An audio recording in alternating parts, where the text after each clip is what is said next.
Joseph Bradford had just finished a long shift as a supervisor at Foundry Tech, the largest manufacturing plant in town.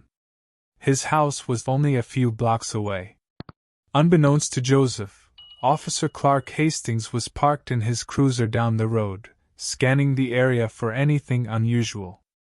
Clark was a seasoned cop, but his reputation among the townsfolk was mixed.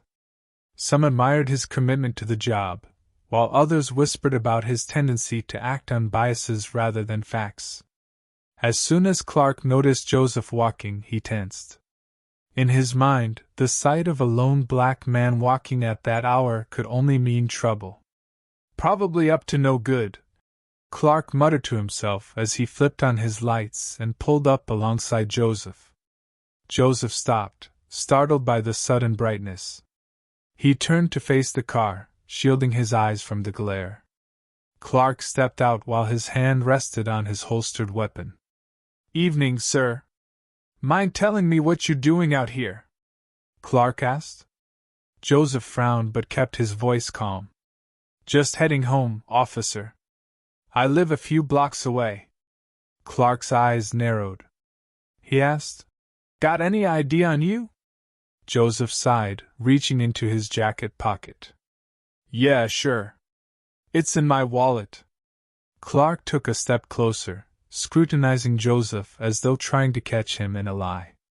When Joseph handed over his ID, Clark studied it for a moment, then looked back up. "Joseph Bradford. That name sounds familiar," he said, though his suspicion didn't waver. "You sure you're not hiding something?" Joseph's patience started to wear thin. "Look, officer, I've had a long day at work. I just want to go home. Is there a problem?" Clark ignored the question, instead radioing for backup. To him, Joseph's calm demeanor was a sign of someone trying too hard to appear innocent. A few minutes later, another patrol car arrived, and 2 more officers stepped out. By this time, neighbors were peeking out of their windows, curious about the commotion. One of them, an older woman named Mrs. Hargrove, opened her door. "What's going on out there?" she called. "Stay inside, ma'am," Clark barked. "This is police business." Joseph shook his head in disbelief. "This is ridiculous. I told you who I am. I haven't done anything wrong." Clark ignored him, his focus now on the ID again.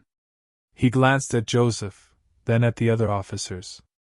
"Something doesn't add up here. Let's take him in for questioning." But before they could move, a sleek black car pulled up, and someone stepped out. It was Harold Grayson, the mayor of Silver Pines. He adjusted his tie and strode toward the group. "What's the meaning of this?" the mayor demanded. Clark froze. "Mayor Grayson, what are you doing here?" he asked. Grayson pointed at Joseph. "That's my neighbor. He's also one of the best workers at Foundry Tech. What exactly are you accusing him of?" Clark Hastings stood frozen. The other officers exchanged uneasy glances, unsure of what to do next. Joseph crossed his arms, saying, "I told you, officer. I'm just trying to get home. Is that a crime?" Grayson took a step forward. He gestured toward Joseph's reflective work jacket. "It's obvious he's coming from work. Why was it necessary to escalate this situation, Officer Hastings?" Clark stammered, searching for an excuse. "Well, it's late, sir.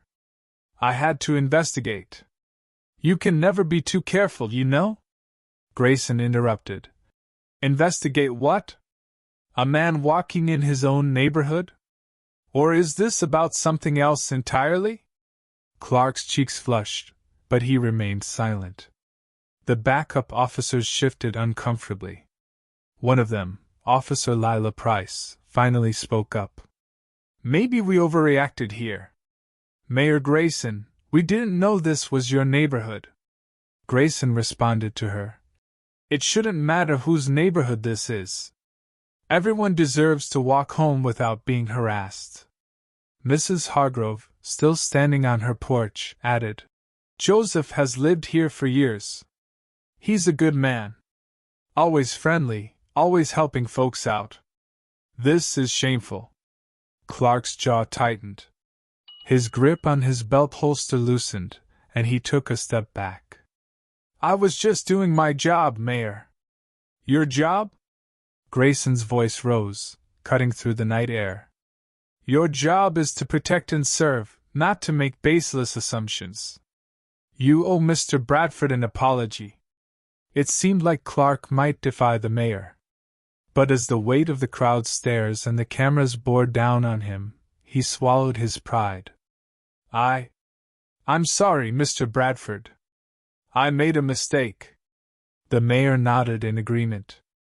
"We'll address that further, Officer Hastings. I'll be filing a formal report about this incident." Clark opened his mouth to respond, but before he could, Grayson turned to Joseph. "Come on, Joseph. I'll give you a ride home." As the car pulled into Joseph's driveway, Grayson turned to him. "I'm sorry for what happened tonight. You shouldn't have to deal with this.